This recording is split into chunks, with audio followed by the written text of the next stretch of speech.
And, like, she didn't sleep with her brother. I'm not saying she did sleep with her brother. That's not what happened. But I am saying that there was something suspicious going on there.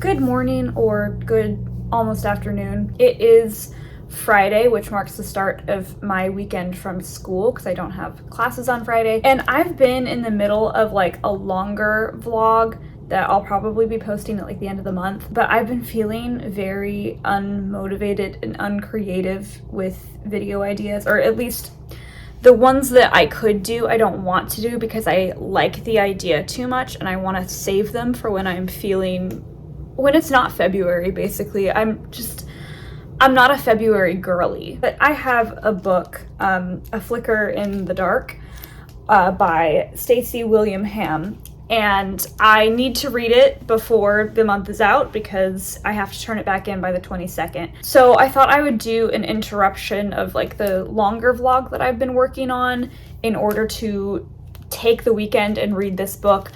I don't have high expectations for it. In fact, my expectations are basically in the ground. What intrigued me about this was not the premise. I think I've already forgotten what it is. Serial killer, right? Yeah, serial killer, confessed, but was it really a real confession? That sort of thing. Hi, I'm editing, and that's literally not the premise. Basically, this book is following Chloe, who is working as a therapist. When she was 12 years old, her father was convicted of murdering like 6 different girls. Their bodies were never found, although they, in the book, note that they're strangled. Don't quite know how that worked out, because they never found the bodies. I'm only just now realizing this inconsistency. They never found the bodies. How did they know that they'd been strangled? Anyway, that is Chloe's traumatic backstory. But then when she's in her 30s, there are more girls that are disappearing, and it seems like it's the work of a copycat. That is the actual premise. It is not a, did the serial killer actually do it? It's, oh no, there's a copycat now. There you go. The premise didn't really get me, but I saw back when this like was first kind of getting buzz initially that like they're gonna make a movie off of it already, and like am I gonna watch it? Probably not. But when I saw that, I was like, oh, this is probably gonna be like the thriller to watch. And like I don't tend to have a great track record with the thrillers that get like mainstream attention, if that makes sense. I tend to like the ones where they're not making movies off of it, so it's a little odd that like that was the poll. But like, I don't know, I just wanted to stay in the loop. The FOMO, it got me. Since getting on the hold list and since receiving this book, I've seen so many booktubers that got arcs of this book that DNF'd it and hated it. And so I decided, you know, let's go ahead and vlog the reading experience for this, because we could hate it, and read vlogs are always kind of fun. This weekend is going to be kind of busy for me because well, right now I'm putting on my makeup to go to work. Not that I always wear makeup to go to my retail job, but I don't know, I was feeling it today. And I'm also working tomorrow, but then I have Sunday off, which is pretty much my schedule like every week, so it's not like that's anything different. But I do have a midterm that is due on Sunday, which we basically have to write like 3 different essays for it. Just in general, it's kind of a hefty homework weekend. Yeah, this is just gonna be a very chill February weekend reading vlog, in which you'll watch me hopefully get a midterm done, do some homework assignments, which like if they're exciting enough, I'll talk to you about them. I don't know that they will be. I don't think it's gonna be a lipstick kind of day. I'd be wearing a mask anyway, no one would be able to see it. All right, it is quite some time later. I'm having dinner at 10 o'clock and it's cereal. I've gotten very little done of what I had intended to get done, but in my defense, at work today, the vibes were off. I did manage to finish 1 out of the 3 essays, which isn't that much of an achievement because I was basically already done with it last night. Just barely started on the second one. I was gonna do an assignment for a different class tonight just to have that out of the way. That didn't happen. I'm probably gonna be up for about 2 more hours. And in that time, I think I am just gonna let myself read this not great thriller. I read about 10 pages at work, so I think I'm on like page 30 at this point. So like way too early to say a whole lot. I know I'm being nitpicky and annoying, but like it is giving mainstream popular thriller vibes. Like I can't even say what it is exactly that makes the reading experience different when you're reading, you know, just your kind of run-of-the-mill thriller versus the one that like the publishing world has decided to make a star. The tone always feels just like different and just, I don't know, I don't love it. But once again, way too soon to say anything. I probably won't update anything else tonight, but I will plan on giving an update once I have reached like a point where it makes sense. I don't know if you heard that, but the cat has decided he wants to run a marathon. How many oversights is this book gonna have? Like, I am 38 pages in, and there are just so many little things that I'm noticing where I'm just like, okay, oversight there, oversight there. The one that just happened now. The main girl, Chloe, she is basically afraid of everything. She's very, very paranoid. She has a fiance named Daniel. We don't know a whole lot about him yet, but he throws her this surprise party. I think it's like an engagement party. And she, you know, doesn't have a fantastic reaction to it, but like she's okay. It's not like she... Kaladin, get off the counter! Are you coming to apologize for interrupting the video by being a counter surfer? No, he is not. She doesn't necessarily react great, but like she's rolling with it. It's fine. She's just not super pleased that that was the way he chose to do things, because like that's not really her thing. But she's just at the party having a good time, and her brother shows up and they're talking, and she is basically saying like, hey, I know you don't like Daniel, but like we're gonna get married, so like you better get on board. And then he kind of uses the surprise party as like a way to say like, you guys shouldn't get married, he clearly doesn't know you. And she gets super pissed. She just starts going off at him, like saying that he's like selfish and that he never lets anybody in and da da da da da. And then Daniel happens to come in, and he thanks the brother for all of his help with the surprise party. And Chloe immediately is like, oh, shoot, you helped with this? I'm so sorry. If he helped with this, that's negating his entire argument, because his whole thing is like, oh, he doesn't know you because he planned a surprise party. You helped plan it. It's almost like the author has like a really short attention span, and in writing all of these scenes has just like taken huge breaks in between, and then has forgotten all of the details she established in the beginning. He's looking so cute right now. Oh my goodness. Anyway, I'm being nitpicky. So some days are makeup days, some days are not.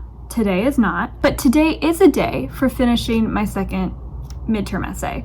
So there's that. And also getting to the halfway point in A Flicker in the Dark. I planned last night to update tomorrow morning, like on what I'd read last night, because I got to like almost 100 pages last night, and yeah, that was my intention before reading to like the 100 page mark. But then when I woke up this morning, I was just like, what is there to say? And I kind of still feel that way now, because like, I don't know, I could just give you the play-by-play on what's happening, because like I understand there are like things, like the character moves from place to place, she wakes up in the morning, information is given to her, she has doubts, she has feelings, all of the things. But I truly have nothing to say at this point other than, like, why do we always do this? Why do we always pick the most vanilla, mediocre thriller and then say, like, this one's gonna get a movie, this one's gonna get all of the praise, all of the accolades? I just don't know why publishing keeps doing this. Like, I think the idea is, you know, we need one thriller that, like,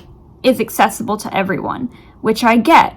But like, I would argue that the thriller genre is just one of the most accessible genres out there. Pretty much all thrillers are going to be easy to read. They're not going to be ridiculously long. There are definitely some out there that probably get a little bit too violent to be recommended to just like everybody. But for the most part, I think thrillers are already really accessible. So I don't know why we're picking ones that are this boring. Okay, boring's maybe the wrong word, because like I am speeding through this at like lightning speed. Like I had read about 100 pages and I was mentally thinking like, okay, so I've probably been reading for an hour. That makes sense. If you think that like, you know, kind of the average is to read like a page a minute, I'm a little bit above average. So it was like, okay, I've been reading for like an hour.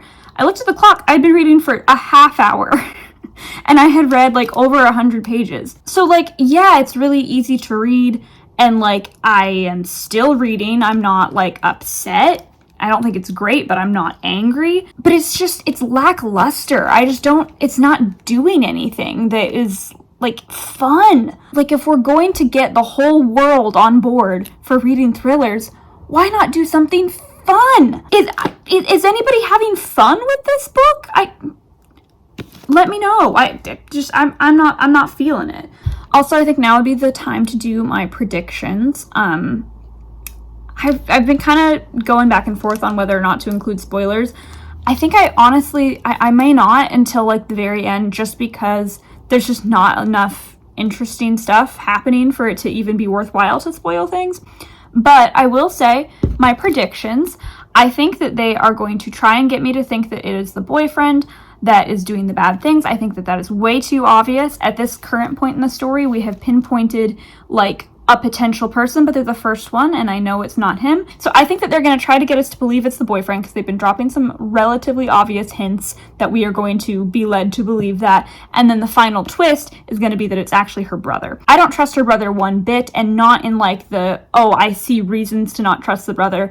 I just think he's the most obvious option in terms of like, you know, that scene from The Office where Dwight's like, it's going to be the person you middle most suspect.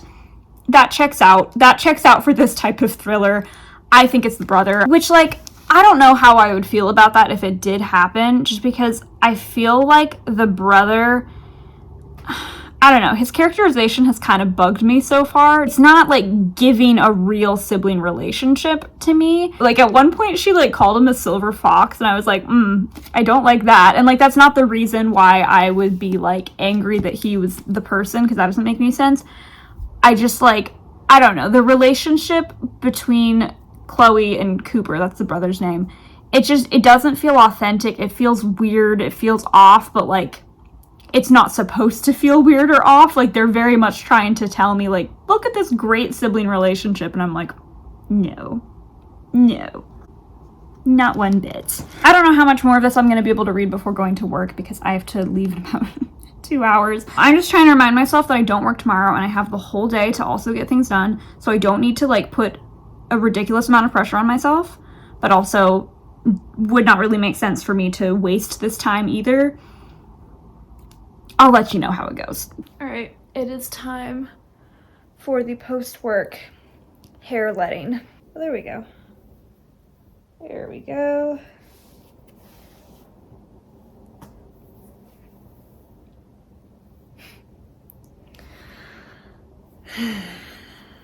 Well, we've got the main going. Let me tell you about work. There's not much to say other than I just got off of it, and it's time to do some reading of a very mediocre thriller. I'm on page 185. I read like one tiny little chapter on my break. I want to only leave like 150 pages for myself tomorrow,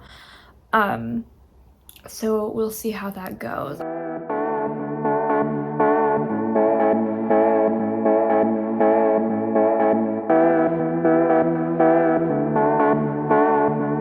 So I read to like almost page 300. I think I'm on like page 293. The cat is walking by. He's purring very loudly. You can probably hear him. Oh, hello. There you are. Hi. Like oh. He's walking on my back.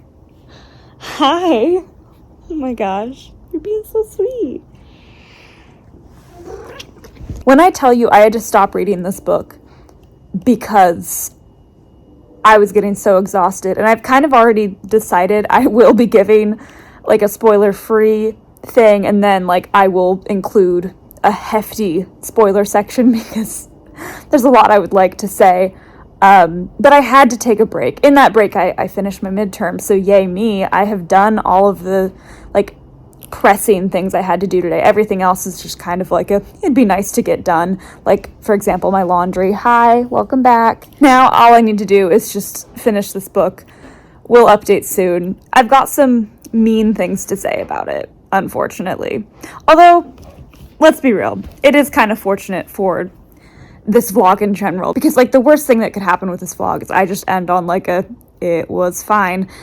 I don't think this book is fine. Okay, let's go ahead, get the non-spoiler stuff out of the way. Then we can talk about spoilers. I don't know if I've just read too many thrillers, because, you know, we'll start by blaming me. Maybe I'm the problem. Honestly, I don't really think that I have. I have read you know, a good chunk. But at the same time, I do feel like I vary my reading like a fair amount. Like, this is the first thriller I've read this month. I think only the second I've read this year. So it's not like I'm only ever reading thrillers. But I just desperately want to know, why did the publishing world pick this book to be like the new mainstream thriller? Like, granted, I know mainstream thrillers are usually really not that good. What are y'all seeing in this book? What is anybody seeing in this book? It is the most basic cookie cutter thriller that could exist. Now I'm gonna get into some of the mean statements here. This book feels like an AI wrote a thriller. I'm sorry, I know that that's mean. I know Stacey Williamham probably put time and effort into this. I'm just thinking through all of like the criteria that makes a book good, just like any book, not just a thriller. And I'm just coming up with such lackluster feelings for every single one. Like, characterization, 3 out of 10. Atmosphere, 3.5 out of 10. Pacing, 2 out of 10. We're flatlining here. Like, this book is dying on the operating table. That doesn't make any sense. It's a lifeless book. That's what I mean to say. There's nothing going on here. Like, it's hollow. So, non-spoiler review on this, 2 stars. I just found this book to be deeply unremarkable and frustrating. And honestly, about like 6 or 7 years too late. Like, with any given genre, there tends to be trends happening within the genre. I think that some of the tropes I'm seeing in here, like, they're dated already. And I'm wondering if it's just that like mainstream thriller, like that kind of subgenre of the thriller genre, didn't get the memo in time or what. Like, this doesn't feel like a 2022 release. Like, nothing that's happening in here feels original enough to be a new release. That's my non-spoiler review. Spoilers, let's get into them. So, first and foremost, I was 100% right in my prediction. Exactly what I thought was going to happen happened. Which, like, I don't want to be one of those people that's like, oh, it was predictable, therefore bad. Because, like, that always gets under my skin when people automatically do that every time. Like, there are so many good thrillers out there where, like, yes, I did predict the ending, but I had a good time. In this scenario, though, my enjoyment was kind of hinging on the twist because I wasn't really liking anything else about this book, so I was really looking to at least be surprised. And I will say, there is like an added element in there that I didn't see coming, but like everything else, I was like, figured that one out like 20 pages in. And just to recap on what my prediction was going to be that we were going to be led to believe it was the fiance, and then we were going to have a last minute twist that proved it was actually the brother and not the fiance. I was absolutely correct. I was gonna update at one point, and I'm now glad that I didn't, because I was going to give an update when we were still thinking it was Daniel, saying like, guys, I think it just is Daniel. Like, I don't think they're gonna go anywhere else with this, because we didn't have that much left in the book, and it felt like we were just getting so much evidence that it was him that it just couldn't be anything else. And this situation with Daniel being the main suspect brings us to the first trope that I am exhausted with in thrillers, which is the you don't know your partner very well, even though you're like about to marry them or you are married. You realize all of a sudden, like, I don't even know this person. What are they hiding from me? I'm so sick of that. You know what I want in a thriller from now on? I want the himbos. I want the golden retriever boyfriends. I want the police to come in, ask questions like, where was your boyfriend, your fiance, your husband? And I want the female protagonist to be able to say with full confidence, oh yeah, he was playing Wordle around that time. I just feel like that'd be really fresh and fun. If I have to read one more instance of a woman being like, I have the perfect boyfriend, and then like 100 pages later being like, but he might be a psychopath. Like, I don't want to see it anymore. I'm so tired. The part that I wasn't expecting was that there's this reporter guy who's like there the whole time. He was irritating. Of course, the protagonist sleeps with him in like a random spurt of adrenaline. I don't know. I, for one, am also just sick and tired of the random sex scene that's like thrown into thrillers like this, because it's not like it's like a fun sex scene. It never is. It just kind of happens and it's just there, and like they don't go into detail at all. So it's not like, you know, we're getting the smut readers in with this one scene. It's not like that, and it's always with very poor timing. And I don't know why we're so insistent on doing that. But yeah, she slept with him. It was random. It was weird. Turns out he actually was the helper of the killer, who at this point in the story we didn't know who that was yet. So like in chronological order, that would be like trope number 3 that I'm exhausted with, because trope number 2 is and this one actually makes me sick to my stomach, the I can't go to the police anymore because they suspect me for absolutely no reason whatsoever. I hate that one. I hate that one. This book is full of it. Full of it. Because in the beginning, she is going to the police because she does have things to say. And then, for reasons unknown, the police all of a sudden are like, you're looking really suspicious. Are you aware of this? And she's like, oh my gosh, I'm looking really suspicious. I can never talk to them again. Even when she has concrete evidence, she just keeps being like, yeah, no, I'm just not. I won't. I can't risk it. They don't trust me. So that was number 2. We already went over number 3. Then we found out that it was the brother all along. Does she call the police on her brother? No. She decides that she's going to drug him herself instead. I know, I'm aware that it's more drama if you just try and deal with it yourself, but at the same time, it's not that exciting for you to put drugs in somebody's drink. Like, what's that doing for anyone? My biggest issue with the brother reveal was not that it was super predictable, because, like, once again, predictability is not the end-all be-all in a thriller for me. My biggest issue is just that we don't really know the brother that well. Granted, we can kind of argue that we don't know any of these characters that well. I don't think characterization was a strong point of this book, but like, I can't tell you what the brother looked like. I can't tell you about any of his hobbies. All I can really say is that apparently he was like charming back in the day, and that was supposed to be like a sign that he was a psychopath. Also, I know that the sister calls him a silver fox, which I absolutely hate. Yeah, like, their relationship was just kind of weird throughout. I think I've mentioned this already, but like, it didn't ring true to me, which was another big reason why I was like, I don't trust this man. And now that I'm thinking about it, it kind of checks out with like some of the themes that are happening in this book. They're very overdone themes, but the whole idea of like, oh, the person that you're sleeping with and in love with, you don't actually know them. They are dangerous. Obviously, we do that for the first time with Daniel. We spend a lot of time doing that with Daniel. Then, of course, she randomly sleeps with that one reporter guy.